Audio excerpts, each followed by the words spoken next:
시청자 여러분, 한 주 동안 안녕히 계셨습니까? 우리 다 같이 인사하겠습니다.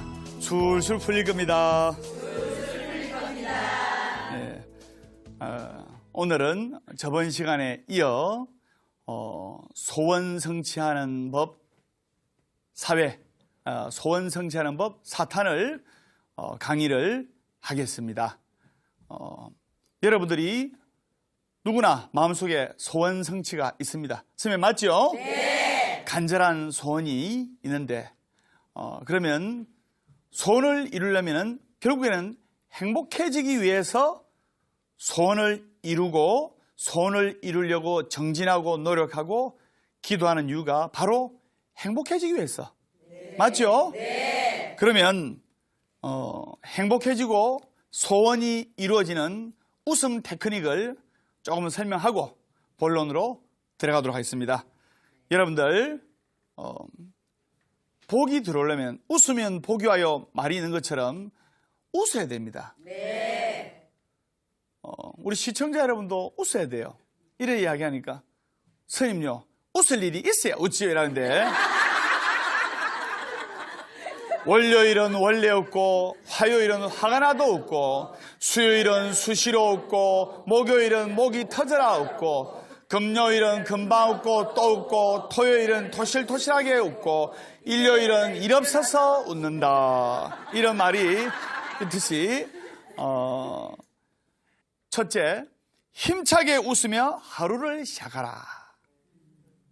눈을 뜨자마자 웃어야 돼. 네. 그래야 활기찬 하루가 됩니다. 네. 선생님 맞죠? 네. 그리고 두 번째, 세수할 때 거울을 보고 웃어야 돼요.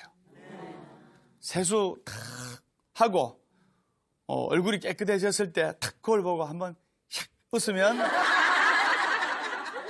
거울 속에 상대방도 네. 나를 향해 웃어주는 거예요. 네. 기분이 좋고 네.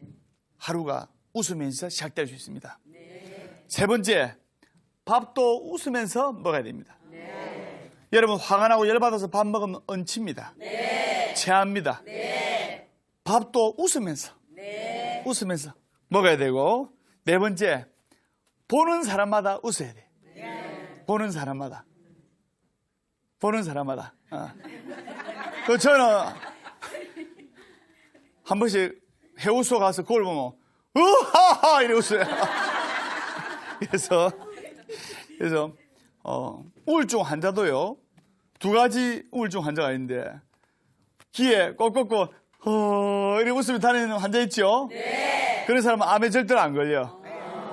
근데 어떤 우울증 환자는 안 웃고 어두운 거 좋아하고 이런 사람들은 10년, 15년 진행되면 암이 올 확률이 높습니다.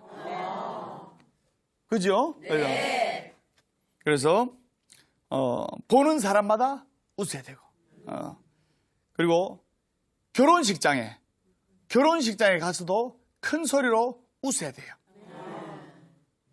아는 남자 거사님, 그냥 순수하게 아는 남자 거사님 결혼식장에 갔는데 여러분들이 그 결혼식장 앞에서 울고 있어 보세요. 사람들이 어떻게 생각했습니까? 맞죠? 네. 결혼식장에서도 큰 소리로 웃어라. 그것이 축하의 표시입니다. 그 다음에 화장실에서도 웃어라. 예, 볼륨이서 이러고 웃으면 건강이 좋아져요. 그 다음에 중요한 겁니다. 중요한 거. 시청자 여러분, 오래 살려면 웃어라. 오래 살려면 웃어야 돼. 장수국가 보면, 장수나라나 장수국가 보면 100살 넘게 사시는 분들이 시도 때도 없이 웃어요. 크게 웃을 일도 아닌데 약간 기분 좋은 일인데도 막 웃어요. 막 박장대소하고. 웃는다는 것은 그만큼 건강에 좋습니다. 1분을 웃으면 이틀을 더 삽니다. 여러분은 오늘 한 달 수명 연장을 했어요. 1분을 웃으면 이틀을 더 살아요. 한 달을 수명을 여러분들은 연장을 했습니다. 그러면 5분간 웃으면 어떻게 되느냐? 5분간 웃으면 500만 원치 병원에서 영양제 맞는 거. 영양제 500만 원치 영양제 맞는 거 마치 건강에 좋아요.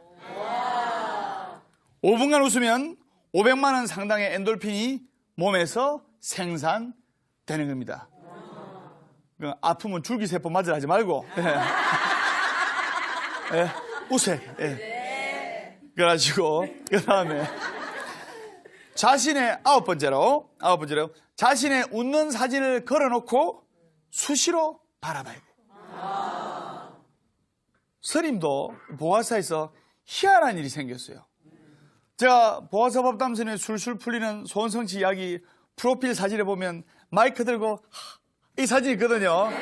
이 사진이 이제 우리 절에 걸려 있어요. 그것을 걸어놓고 매일 제가 하루에 수십 번 쳐다보거든요. 그러니까 자꾸 웃을 일이 생겨요. 그러니까 자신의 웃는 사진을 걸고 수시로 바라봐야 돼요. 아시겠죠? 네. 정말 중요합니다.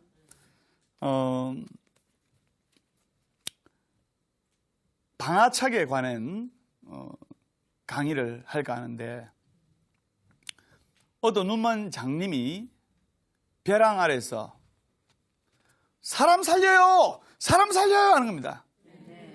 웬 스님이 이제 그 길을 지나가시다가 그것을 보게 되었는데 장님이 벼랑 아래로 떨어졌어요. 이제 나뭇가지를 잡았습니다. 나뭇가지를 잡았는데 그 밑에 땅하고 그 장님의 발 높이하고는 요만큼 차이 있어요. 그냥 톡 놓으면 손 놓으면 탁 사는 거예요. 근데 장님이 그걸 알아요, 몰라요? 그 장님은 십리길 낭떠러진 줄 알고 있거든요. 발이 안 닿으니까 살려주세요, 살려주세요. 그러자 그 스님이 웃으면서 교사님 손을 놓으면 살 수 있습니다. 이래도 겁이 나서 놓지를 못한 거예요. 왜? 발이 안 닿아 있으니까. 아무것도 보지 못하는 장님은 두려움에 떨며 그저 살려달라고 외쳤는데 방아착이라 바로 내려놓고 마음을 비우면 고통에서 벗어날 수가 있습니다. 그 앞을 못 보시는 분이 손을 놓고 내려놓고 땅에 발을 디뎠으면 아무렇지도 않게 근심 걱정과 고통에서 벗어날 수 있었을 거 아닙니까? 네. 그래서 집착에 끌려 열반에 경지에 가지 못하는 사람에게 던지는 부처님 화두가 문득 생각이 납니다.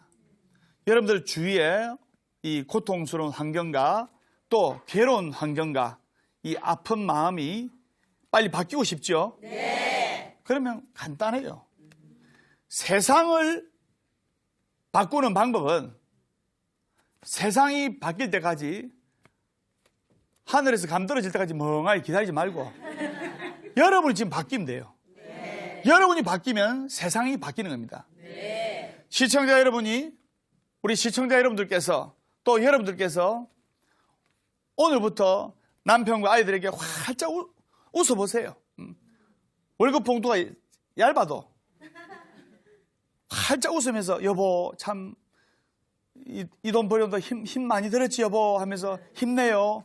고마워요 하면서 남편한테는 고마워요. 이 말이 제일 힘나는 말입니다. 네. 남편 교사님들은 부인한테 사랑해요. 이래 이야기를 수시로 여자분들은 아내분들은 확인받고 싶어 하거든요. 네. 남자 교사님들은 사랑해요.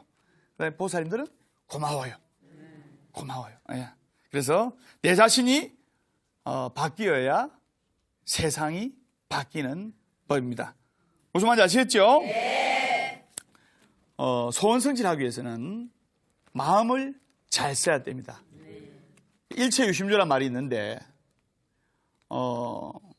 실제로 있었던 이야기를 제가 하겠습니다. 어느 절에 그 보살님이 열심히 기도하러 다니셨는데 108배도 하고 때로는 또 3000배 기도도 하고 이래가지고 이제 기도를 열심히 하셨는데 남편이 이렇게 큰 부자가 되었어요. 부자가 되니까 남편이 다른 데로 눈을 돌리다가 이제 바람을 피웠는데 이 보살님의 딸이 25살인데 네. 딸보다 어린 여자랑 바람이 난 거예요. 23살짜리 아가씨랑 바람이 난 거예요. 이 아내분이 피눈물 나는 거예요. 네. 내가 그 50평생을 남편 뒷바라지하고 남편 내조를 위해서 열심히 노력하고 했는데 남편이 이제 묵고 살만하니까 딸보다 어린아이가 바람 피우니까 제정신이 아닌 거예요. 네. 그전에 남편 잘 되라고 절에 가서 막 기도하면서 우리 이랬는데 부처님이 어쨌든 복 좀 주시면서 남편 좀 잘 되게 이래 빌었는데 이제는 절에 와가지고 부처님도 어쨌든 저 인간 바람 좀 못 피우게 해주이소. 바람 좀 못 피우게. 정오에 끓는 마음으로 빌었어요. 그리고 남편도 두 집 살림하니까 돈도 많이 들어가고 스트레스도 많이 받거든요. 집에 오면 본부인이 이혼하자 하면서 떼떼거려 샀지. 그러니까 뭐 술 담배를 많이 하게 되고 이러다 보니까 건강이 악화돼가지고 뇌경색으로 쓰러졌어요. 뇌경색으로 쓰러지니까 젊은 아가씨가 병간호 할라 해요? 안 할래요? 안 해요. 바로 보따리 싸버렸어요. 예. 그럼 이제 그 병간호는 누가 해야 됩니까? 그렇지, 조강지처 본분이 해야 되죠. 병간호 하는데 얼마나 이 아내가 정오의 참 마음으로 빌었던지 막 쉽게 말해서 1급 뇌경색이에요. 그러니까 막 거동을 못하고 그 대소변 누가 받아내야 됩니까? 예? 본부인이 받아내야 되죠. 3년을 받아내죠. 3년을. 3년을 대소변을 받아내니까 만세가 아니고 두 손 두 발 다 들어버린 거예요. 여러분 3년간 남편 대소변 받아내보세요.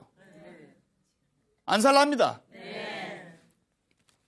그러니까 절에 와서 그 절에 주지스님께 닭똥 같은 눈물을 흘리면서 하소연하기를 스님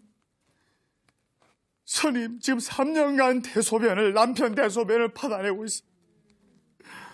정말 살고 싶지 않습니다. 집에 가면 지옥입니다. 차라리 스님 남편이 바람 피울 때가 돼 해보겠습니다. 남편이 바람 피울 때는 미안하니까 생활비라도 칼같이 갖다 주는데 지금은 남편이 꼼짝 못하니까 내가 돈을 벌여야 될 상황입니다. 너무나 힘듭니다.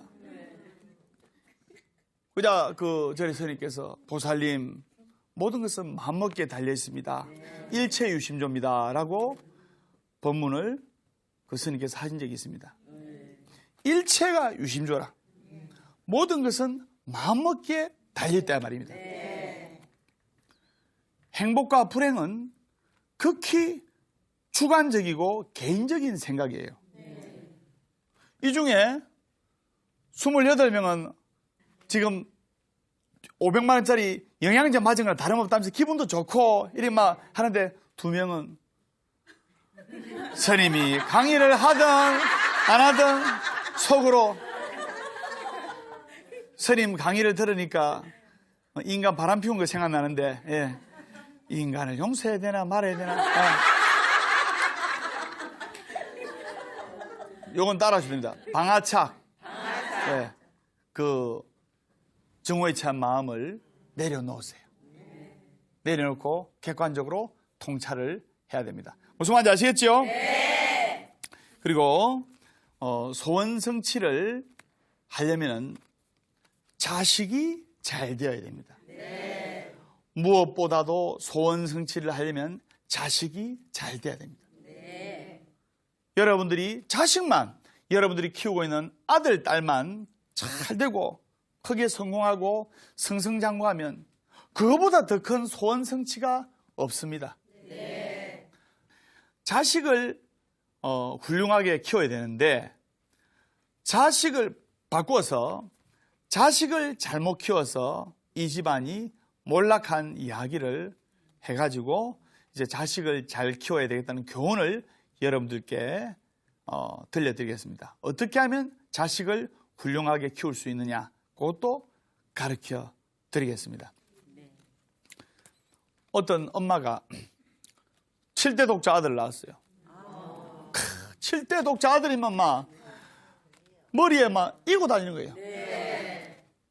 우리 7대 대를 이어주는 우리 아들 하면서 집안이 형편이 좋지 못했지만 어릴 적부터 아들이 사달라는 거 다 사주고, 그게 이제 습이 되니까 이 아들이 이제 7살 정도 되었는데 백화점에 가죠.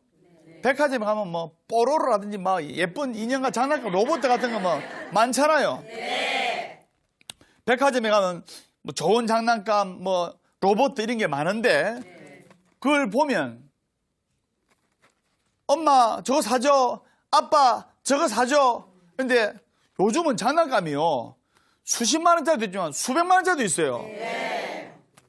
그죠? 뭐 수백만 원짜리 장난감 저런 거 사줘. 그 어린 아이가 뭐 가격이 뭐 비싼 건지 뭐 싼 건지 압니까? 눈에 좋아 보니 저거 사줘. 그러니까 아빠가 아들아 저건 안 돼. 저건 안 돼. 왜 안 되는지 그 이유를 설명하기 힘들잖아요. 참 어린 아들한테 돈이 없어서 못 산다 하면 그래서 다음에 사줄게. 다음에 사줄게 하니까 이 아이가 막 들어 누워버린 거예요. 울면서 막 달동아도 눈물이 들어 누워보니까 자식에게는 부모가 없다는 말처럼 또 아빠 엄마가 무리하게 이래가지고 장난감 사주고 그렇게 하루하루 성장을 하게 됩니다. 중학교 3학년 때까지는 그래도 아빠 엄마가 이 아이의 용돈이나 이거를 겨우겨우 이렇게 대해주고 있었는데 이제 한 19살, 20살 되니까 머리가 굵어지니까 여자친구도 만나야 되고 용돈이 부모님이 주는 용돈으로서는 턱없이 부족한 거예요. 부모님이 7대 독자라서 용돈을 또 넉넉하게 주는 편이었거든요. 그래도 자기가 쓰는 이 용돈에 비하면 5분의 1도 안 돼요. 또 친구들 만나면 지가 밥 다 사고 용돈이 부족하니까 이제 20살 정도 되니까 아빠 엄마 생활비 형편을 알잖아요. 그러니까 아빠 엄마 보고 용돈 더 달라 소리도 못하고 그래 이제 친구들하고 어울리 다니고 PC방 다니고 담배 피고 이래 하다가 이제 야 우리 여자친구랑 며칠 있다가 제주도로 놀러 가기로 했는데 돈이 턱없이 부족해. 이러니까 옆에 노는 친구들이 그러면 아는 데가 있는데 우리 친척이 아니고 아는 데가 있는데 그 할아버지 할머니밖에 안 살아. 그래서 돈만 좀 한 50만 원, 100만 원 훔쳐 나오자. 가지고 나오자. 그래 된 거예요. 그래서 그 7대 독자 아들이 나는 그 옆에 친구가 그 정보를 제공한 친구가 나는 그 할아버지 할머니 얼굴 아니까 한 번씩 놀러 가서 아니까 내가 가면 안 되고 네가 가. 그래서 7대 독자 아들이 그 할아버지와 할머니와는 일면식도 없는 그 7대 독자 아들이 새벽 2시에 할아버지 할머니는 새벽 2시에 깊은 잠에 빠지지 않습니까? 갔어요. 순수하게 지갑에 돈만 딱 지갑이 어느 위치에 있다는 정보까지 다 알았어요. 그래가지고 그 7대 독자들이 지갑을 딱 들고 지갑을 보니까 딱 보니까 몇십만 원 있는 거예요. 지갑을 들고 딱 챙겨가지고 나가려고 하는 순간 모르고 할아버지 다리를 밟아버렸어요. 나오다가 어르신들은 잠기가 밝지 않습니까? 벌떡 할아버지께서 벌떡 일어나면서 니 누구야? 하는 거예요. 그러면서 또 할아버지도 남자인지라 그 도둑을 7대 독자 아들 즉 도둑을 잡는 거예요. 그럼 잡으면 잡혀야 됩니까? 나가야 됩니까? 예?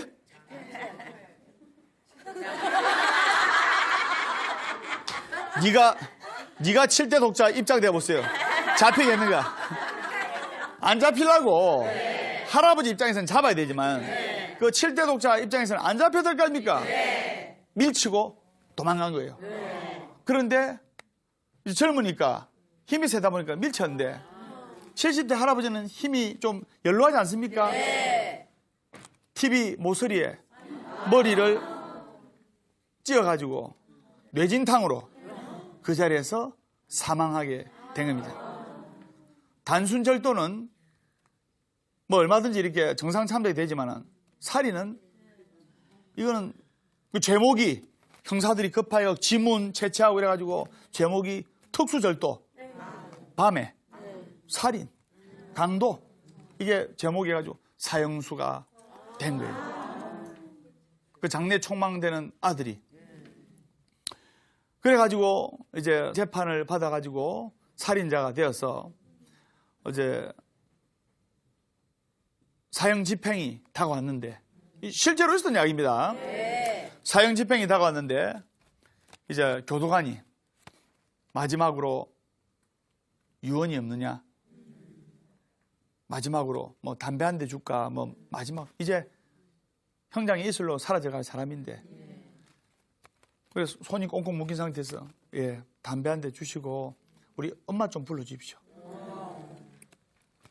그 엄마가 그 소식을 듣고 막 피눈물을 흘리면서 아이고 이놈아 자식아 내가 니를 이렇게 왔나 하면서 아이고 뭐, 너무나 가슴 아픈 거예요. 담배 한 개피를 다 피고 엄마한테 드릴 말씀이 있습니다. 엄마 가까이 오세요. 이래 꽁꽁 묶인 상태에서 가까이 오세요. 아이고 우리 아들아 무슨 이야기 하려고 우리 아들아. 그 아들이 엄마 귀에 소곤소곤 대면서 이빨로 엄마 귀를 물어가지고 뜯어버렸어요. 그러면서 외마디 한마디 우리 엄마가 나를 이렇게 만들었어요 하면서 형장의 이슬로 사형이 집행돼가지고 처절하게 죽었습니다.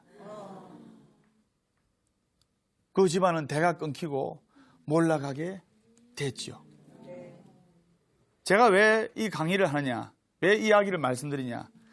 자식을 키울 때는 자식을 위해서 기도는 하되 집착을 하면서 키우면 안 돼요. 집착을 하면서 어느 엄마가 어느 어머니가 10달 동안 배 아파 나온 아들, 딸이 잘 되기를 바라지 않겠습니까? 여러분 예를 들면 아들 둘이가 있다. 장남이 너무 예뻐. 그러면 장남한테 집착을 하고 이렇게 키우면 신경 안 썼던 막내 아들은 잘 자라는데 장남 몸도 약하고 편식도 잘해요. 그게 인생의 진리입니다. 자식을 위해서 기도는 하되 집착을 하면 안 됩니다. 내 몸에서 나온 내 자식이다. 내가 배 아파서 나온 내 자식이다.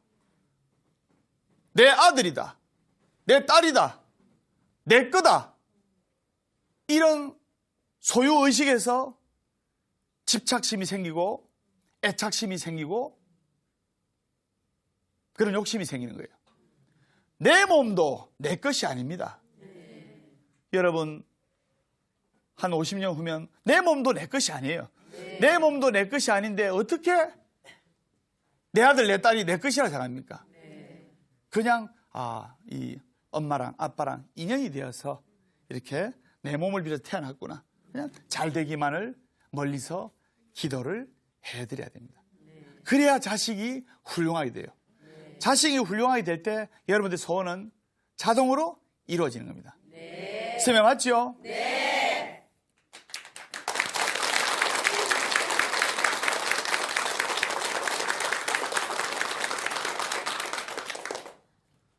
우리 보아사 회원 큰스님께서 상자인 제가 날마다 성승장구하니까 얼마나 든든하신지 모릅니다. 큰스님 입장에서는 제자가 잘 되는 게 좋겠죠? 네. 방금 그 사형 이야기가 나와서 한 가지 더 하겠는데 실험을 했어요. 어떤 나라에서 이웃 나라에서 실험을 했는데 이제 사형수를 어차피 이제 사형수가 된 사람을 실험을 해가지고 이웃 나라에서 여러 가지로 실험을 하지 않습니까? 네. 그래서 당신을 사형을 시키겠는데 사용 방법이 좀 독특합니다. 단, 이 사용 방법을 따라주면 당신 아내와 가족들한테 좋은 집하고 이런 거를 좀 제공하겠어. 자, 당신 유가족들한테 좀 이렇게 잘 해주겠어. 금전적으로 잘 해주고 보상금 쪽으로 주겠어 하는 거. 이왕 죽을 목숨, 이래 죽으나 저래 죽으나 상관이 없습니다. 그러면 당신의 바늘로 당신의 손가락을 하나 톡 따가지고 이제 피를 빼겠어.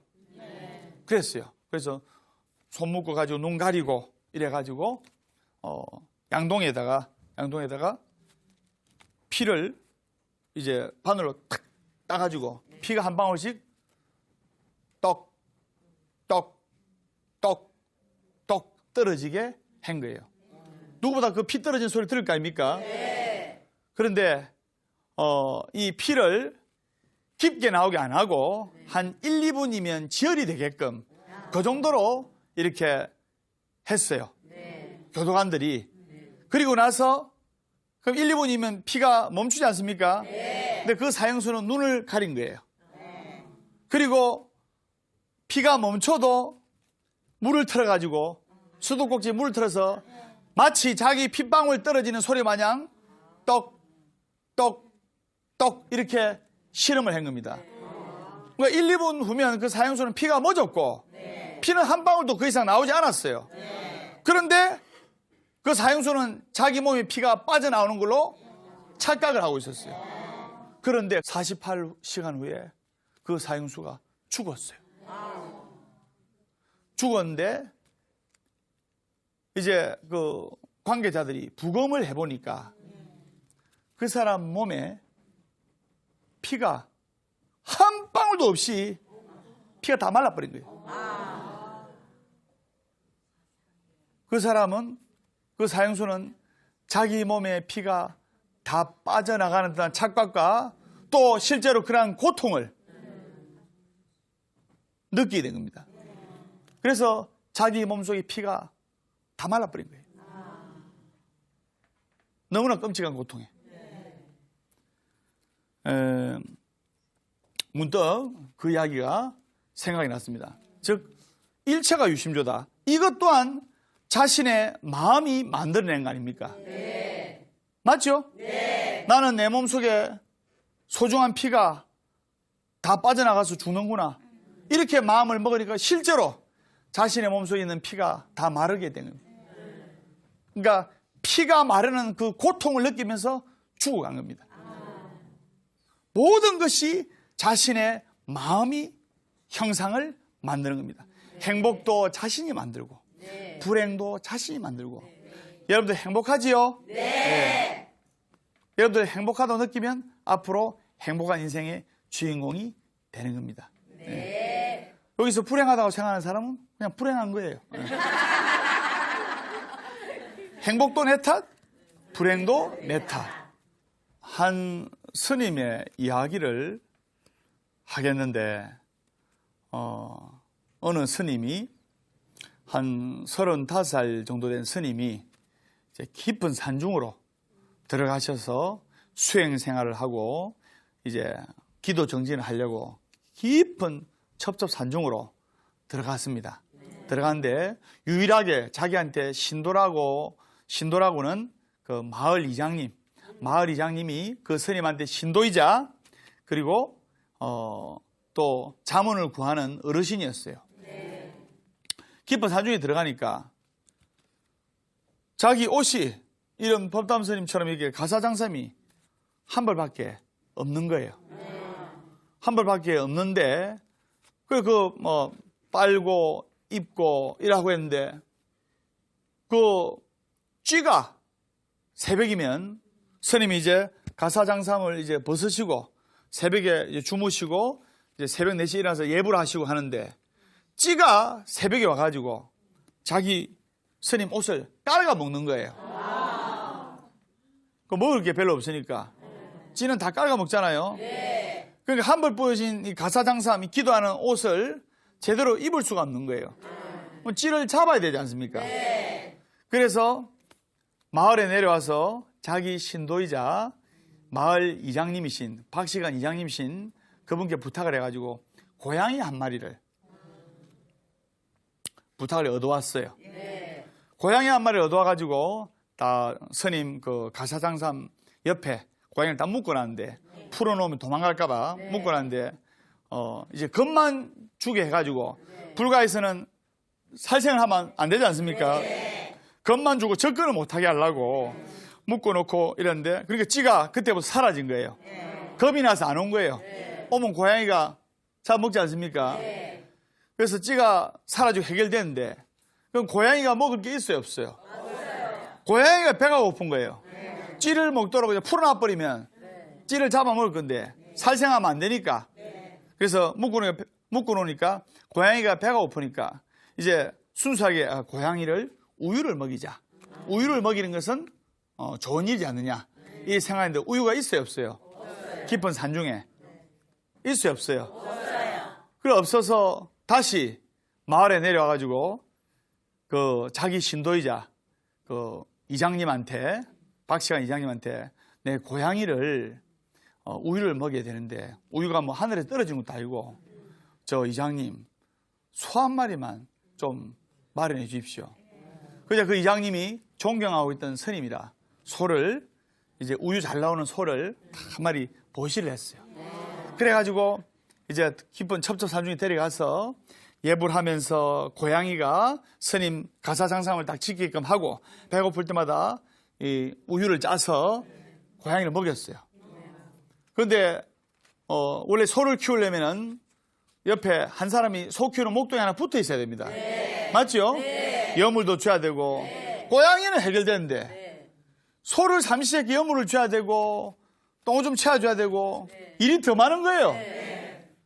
그래서 하는 수 없이 마을에 다시 내려와가지고 그 마을 이장님한테 자초정을 이야기해가지고 저 어르신 소가 와서 우리 고양이가 우유는 잘 먹는데 소를 관리하고 소를 키울 아이가 하나 필요합니다.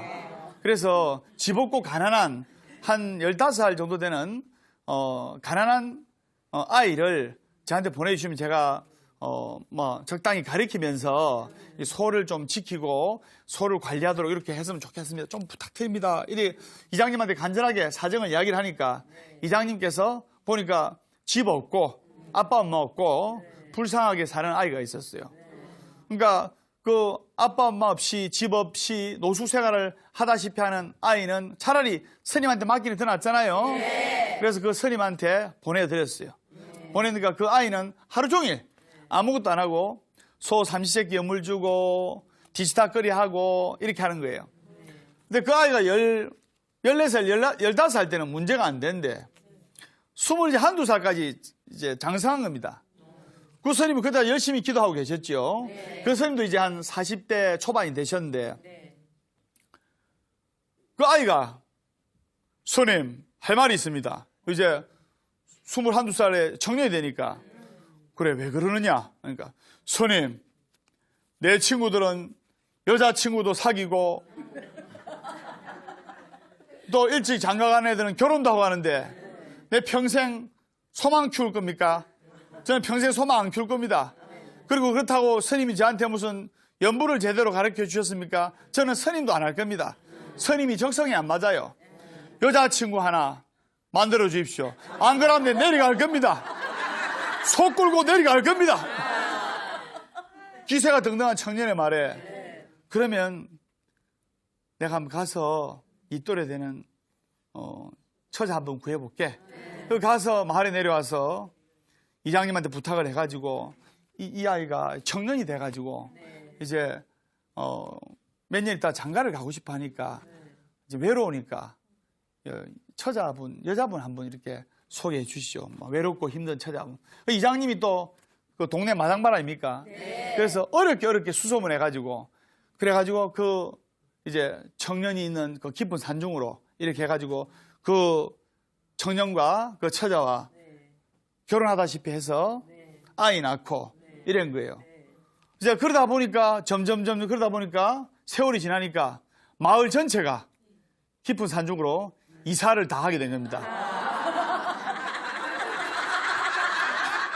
그래 되겠죠? 그래서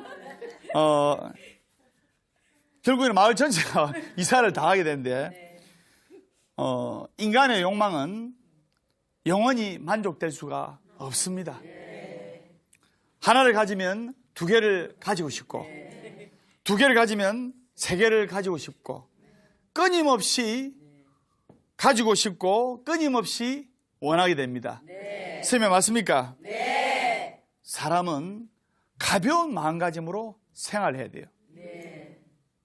이렇게 많은 욕망과 짐을 가슴에 안고 어깨에 짊어지고 생활하면 오히려 안 됩니다.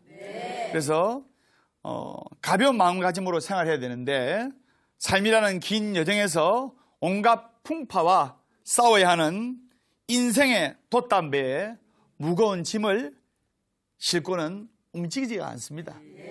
우리가 인생의 돛담배를 해서 인생이라는 파도와 인생이라는 풍랑을 만나면서 생로병사, 그다음 희노애락의 여정을 가는 데 있어서 배에 너무 무거운 짐을 실으면 배가 항해를 못합니다. 생활할 때 가벼운 마음가짐으로 원하려면 욕심을 가지면 한도 끝도 없어요. 욕심으로 꽉 찬 기도는 쉽게 이루어지지가 않습니다. 가벼운 마음으로 기도를 해야 됩니다. 그래서 진정한 행복은 재물을 통해 얻을 수 있는 것이 아니라 오히려 사람은 어디서 행복을 느끼냐면 사소한 것을 통해서. 법담 스님이 지금 이 자리에서 행복을 느껴요. 시청자 여러분들도 행복을 느끼시죠? 네. 그래서 행복을 느끼시죠? 네. 못 느끼도 할 수 없어요. 네. 나는 내 방식대로 할 거예요. 네. 그래서 사소한 것에서 작은 것에서 행복을 느낍니다. 예를 들면 부부간에 이제 남편이 아내한테 자기 밥 먹었어? 아니 여보 뭐 먹고 싶어? 갈비가 먹고 싶어? 그래 내가 소갈비는 못 사주더라도 돼지갈비 사줄게 따라와 하면서 이런 작은 거에 행복을 느끼고 어디서 불행을 느끼느냐? 여보 자기 밥 먹었어? 아니 여보 나는 먹었으니까 니 사 먹고 와. 이런 사소한 것에서 슬픈 부가 비극을 느끼고 설명하죠? 네. 그래서 사소한 것을 통해서 행복을 느끼는 그것이 바로 진정한 행복이고 그 작은 행복 하나가 인생을 풍요롭게 만드는 겁니다. 무슨 말인지 아시겠죠? 네. 그러려면 여러분들 살아있는 한 희망은 있다. 결코 포기하지 말고 기도하라. 괴로우면 기도하고 외로우면 염불하고 조용하면 참선 독경하라. 행복하기 때문에 웃는 것이 아니라 웃기 때문에 행복한 것이다. 이것만 잘 들어도 해결이 됩니다.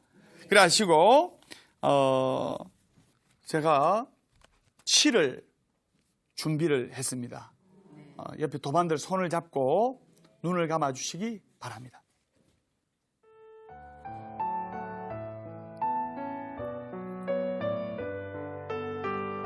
지금 이 순간 최선을 다하세요. 오늘은 내 남은 날의 첫 번째 날이고 남은 삶의 가장 젊은 날이며 어제 죽어간 사람이 그토록 하루 더 살고 싶어하는 바로 그날입니다. 이 귀한 날 복의 씨앗을 뿌리세요. 가장 쉬운 수행 방법과 가장 쉬운 기도법은 바로 내가 상대방을 향해 먼저 웃는 것입니다. 예, 바로 해주세요. 예. 끝으로 질문 있는 분 질문 받겠습니다. 예. 남편이 월급을 타오면 절반을 부모님한테 용돈을 드리세요. 예. 그래서 생활하기가 좀 힘들어요.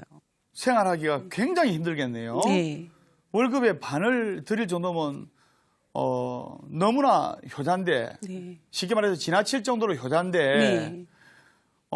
근데 그래서 오히려 물론 생활하기 지금 힘드시겠지만은 행복하다고 생각하셔야 됩니다. 보사님 자제분이 계시죠? 네. 아들이 있습니까? 딸이 있습니까? 딸 하나, 아들 하나 있어요. 예. 네. 딸 하나, 아들 하나인데, 보살님 아드님이 이제 세월이 흘러서 결혼을 했어요. 네. 그러면 보살님한테 보살님 남편처럼 하기를 바랍니까? 연락 끊고 그냥 잊어버리기를 원합니까? 첫 번째를 지금처럼 남편이 하기를 원해요. 아들이. 안 그러면 연락 끊는 걸 원해요. 아, 남편처럼 하기 원하죠. 남편처럼 하기를 원하지요. 네. 그러면 이 세상에 효자 효녀는 성공하고 잘 되게 돼 있습니다.